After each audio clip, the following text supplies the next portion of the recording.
సంక్రాంతి పండుగ వస్తుంది కదండి. ఒక పతంగ నుంచి, ఒక కైట్ నుంచి ఒక విషయాన్ని నేర్చుకుందామా?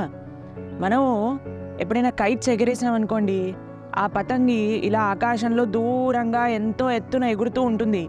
సరే ఇంకా పైకెళ్తుంది అని ఆ పతంగు పట్టుకున్న దారాన్ని కానీ మనం కట్ చేసామనుకోండి, ఏమవుతుంది? పైకెళ్తుంది, కానీ కొద్ది క్షణాలలో కిందికొచ్చి నేలపైన పడిపోతుంది.